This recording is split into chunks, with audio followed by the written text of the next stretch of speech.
ஒவ்வொரு ஆண்டும் பராமரிப்பு நிதி கேட்டு முஸ்லிம் அல்லாத வழிபாட்டு தலங்கள் மனு செய்வதை உறுதி செய்வதில் மடானி அரசு முனைப்பு காட்டும் என்று வீடமைப்பு ஊராட்சித்துறை அமைச்சர் ngா கோமிங் நேற்று வலியுறுத்தினார். ஒவ்வொரு மனுவின் தேவை அடிப்படையில் இந்த நிதி உதவி பகிர்ந்தளிக்கப்படும். மிக அவசியமாக நிதி தேவைப்படும் தரப்பினருக்கும் முக்கியத்துவம் அளிக்கப்படும்.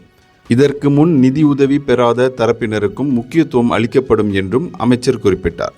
ஏற்கனவே நிதி உதவி பெற்ற தரப்பினர் உட்பட அனைத்து தரப்பினரும் செய்து கொள்ளும் எந்த மனுவையும் வீடமைப்பு ஊராட்சித்துறை அமைச்சு தடுக்காது என்று தெலுக் இந்தான் நாடாளுமன்ற உறுப்பினருமான அவர் கூறினார்.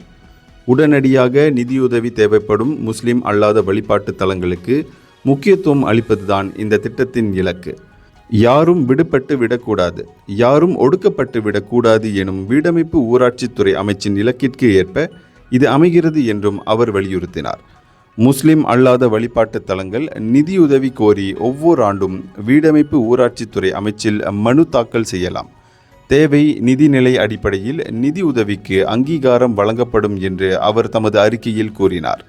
இந்த ஆண்டு அக்டோபர் மாதம் வரையில் இந்து ஆலயங்கள், தேவாலயங்கள், குர்துவாரா எனப்படும் சீக்கிய ஆலயங்கள், சீன ஆலயங்கள் உட்பட 4222 முஸ்லிம் அல்லாத வழிபாட்டு தலங்களுக்கு 46.13 மில்லியன் ரிங்கிட் நிதியுதவியை அமைச்சு வழங்கியிருக்கிறது. இந்தியர்களின் இதய குரல் மக்களோசை.